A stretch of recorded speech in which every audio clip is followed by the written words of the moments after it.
16 दिसंबर 1971 को मशरकी पाकिस्तान बांग्लादेश के नाम से साउथ एशिया की सरजमीन पर ज़हूर पजीर हुआ। इंटरनेट के कुछ ज़राए पे जब मेरी नज़र पाकिस्तान के करंट जीडीपी या इकोनॉमी के स्टेटस पर गई, तो साथ ही में साउथ एशिया में बाकी दीगर ममालिक का भी जीडीपी और इकोनॉमिक जो स्टेटस है वो देखने को मिला। इसमें बहसीयत पाकिस्तानी ज़्यादा दिलचस्पी पैदा हुई ये देखने में कि इस वक्त में हमसे जुदा हुआ हमारा एक धड़ बांग्लादेश आज किस मकाम पे खड़ा है। 1960 में मशरकी पाकिस्तान का gross domestic product 17.9 billion dollars था और मगरबी पाकिस्तान का 13.7 बिलियन डॉलर था। 1970 में मशरकी पाकिस्तान का जीडीपी 27.5 बिलियन डॉलर था और मगरबी पाकिस्तान का जीडीपी 26.4 बिलियन डॉलर था। मौजूदा अदवार में सन 2000 से लेकर 2017 के दरमियान भी बांग्लादेश 6% सालाना के हिसाब से पर एनम के हिसाब से ग्रोथ इख्तियार करता रहा और पाकिस्तान 5.5% पर एनम के हिसाब से ग्रो करता रहा। तो ऐसा क्या हुआ कि बांग्लादेश से 3 गुना ज्यादा बड़ा मगरबी पाकिस्तान यानी हमारा पाकिस्तान वो ग्रोथ रेट और वो इकोनॉमिक प्रॉस्पेरिटी शो ना कर सका जो बांग्लादेश अकेले ने कर डाली। यानी कि 5 सूबों में से एक सूबा 1970 में पाकिस्तान से सेपरेट होता है और 52 साल बाद वो ज्यादा बेहतर पोजीशन में नजर आता है। आबादी के लिहाज से बांग्लादेश पाकिस्तान के 4 सूबों के बराबर आबादी पर मुश्तमिल था और आप सब ये बात जानते हैं कि डेवलपिंग कंट्रीज में आबादी एक बहुत बड़ा मसला रहती है। तो आखिर वो क्या वजह है जो बांग्लादेश के स्मूथ पैसेज की वजह बनी और बांग्लादेश ने बड़ी स्मूथ फ्लाइट से पाकिस्तान को अपनी इकोनॉमिक ग्रोथ में अगर क्रॉस नहीं किया तो एटलीस्ट कंपटीशन जरूर दिया।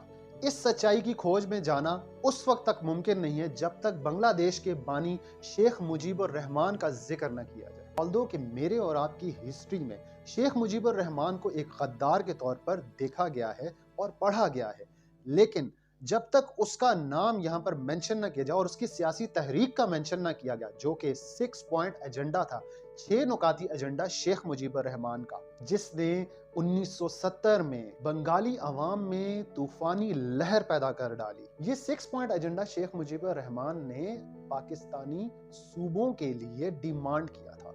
उस वक्त में ये बात याद रहे कि बांग्लादेश जो आज बांग्लादेश है उस वक्त में ईस्ट पाकिस्तान और वेस्ट पाकिस्तान के 2 विंग्स होते थे। इसकी वजह यह है कि 1955 में पाकिस्तान में वेस्ट पाकिस्तान को एक यूनिट और ईस्ट पाकिस्तान को एक यूनिट डिक्लेयर कर दिया गया था। यानी कि मगरबी पाकिस्तान के 4 सूबों की मरकजी असम्बली में सियासी कुव्वतों को बराबर तकसीम करने के लिए की गई। तारीख के औराक में मैंने देखा कि यह कहा गया कि शेख मुजीबुर रहमान का एजेंडा सिर्फ शेख मुजीबुर रहमान का एजेंडा था या ये सिर्फ मशरकी पाकिस्तान का एजेंडा था, लेकिन तारीख का बगौर मुताला करने पर यह मालूम हुआ, जो कि मैं आपको अब साबित भी करना चाहूंगा, कि 1940 में लाहौर रेजोल्यूशन में जो डिमांड पेश की गई थी वो इंडिपेंडेंट मुस्लिम स्टेट्स की थी। ये 6 पॉइंट एजेंडा क्या था? 6 फरवरी 1966 को ईस्ट पाकिस्तान के अपोजिशन लीडर्स की नेशनल कॉन्फ्रेंस हुई। इस कॉन्फ्रेंस का मकसद आने वाले सियासी एजेंडा को डिस्कस करना था। 4 फरवरी 1966 को शेख मुजीबुर रहमान इस कॉन्फ्रेंस में शिरकत के लिए लाहौर पहुंचे। 5 फरवरी को शेख मुजीबुर रहमान ने अपना 6 नुकाती एजेंडा पेश किया और 6 फरवरी को शेख मुजीबुर रहमान को इस कॉन्फ्रेंस का बायकॉट करना पड़ा क्योंकि उनके एजेंडा को यूनानिमसली रिजेक्ट कर दिया गया था और शेख मुजीबुर रहमान को सेपरेटिस्ट करार दिया गया था, अलहदगी पसंद करार दिया गया था।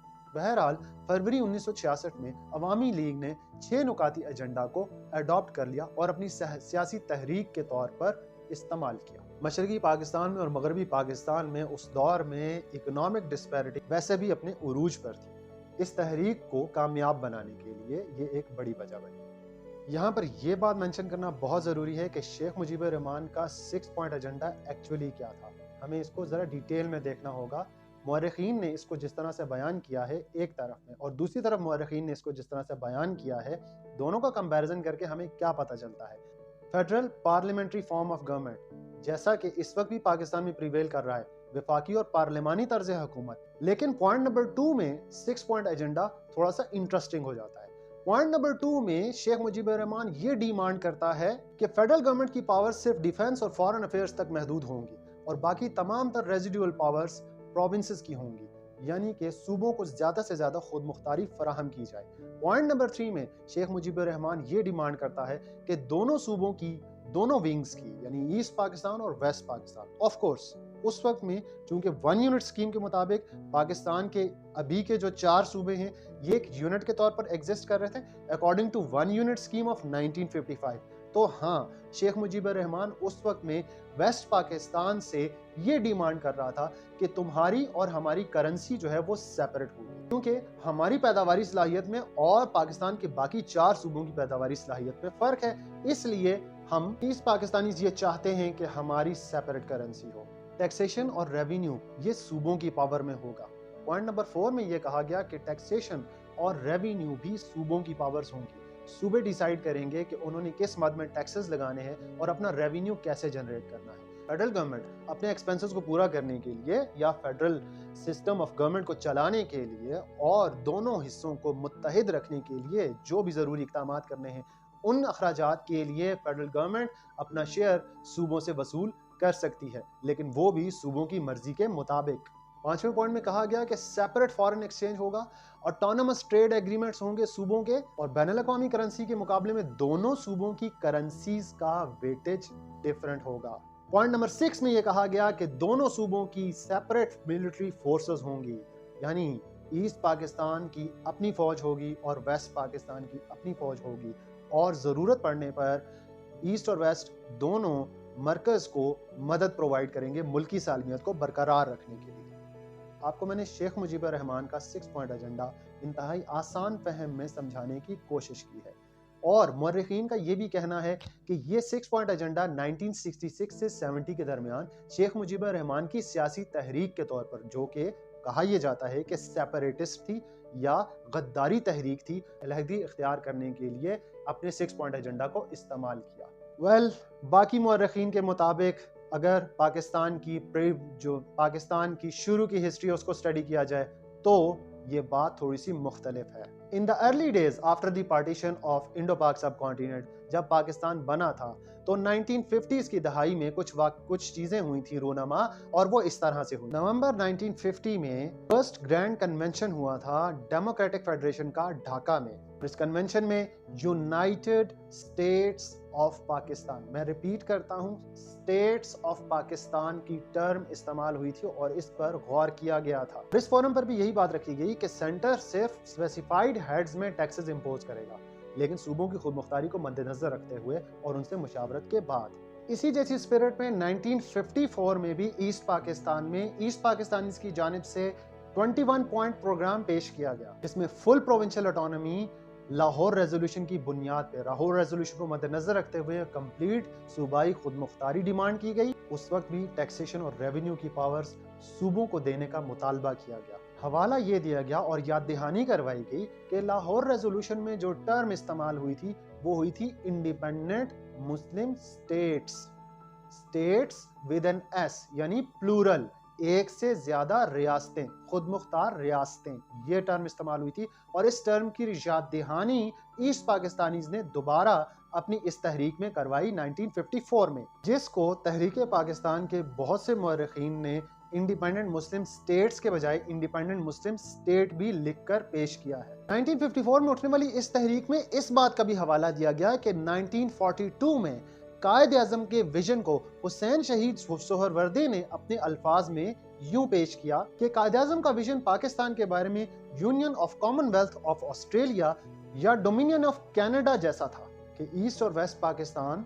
एडमिनिस्ट्रेटिवली और फाइनेंशियली दो सेपरेट विंग्स के तौर पर काम करेंगे। 5 फरवरी 1946 को सर डी मोंटियात की जानिब से सर पैथिक लॉरेंस को लिखे गए खत में भी इस बात की वजाहत कुछ इस तरह से की गई कि ईस्ट पाकिस्तान और वेस्ट पाकिस्तान, यानी ये दो जो विंग्स हैं, ये एडमिनिस्ट्रेटिवली और फाइनेंशियली सेपरेट विंग्स के तौर पर काम करेंगे, but they will be united by something like a treaty arrangement for policy purposes. क्या ये महज इत्तफाक था कि 1954 के इस कन्वेंशन के बाद, जिसमें तारीख के पाकिस्तान बनने से पहले के औराक का हवाला दिया गया, उसके बाद 1955 में एक साल के बाद ही पाकिस्तान को 2 विंग्स में डिवाइड कर दिया जाता है और चारों सूबों को यूनाइटेड शो किया जाता है एज 1 यूनिट, और 1 यूनिट स्कीम को काबिल अमल लाया जाता है।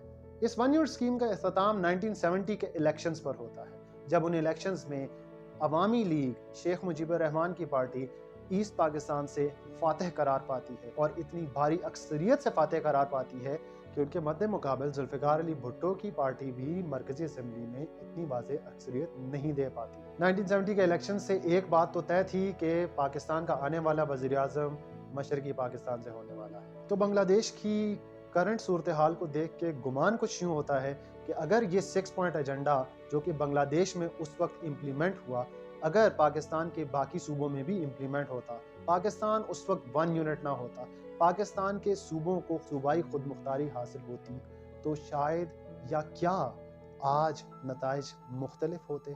क्या आज पाकिस्तान की सियासी, समाजी और मुआशी तारीख मुख्तलिफ होती?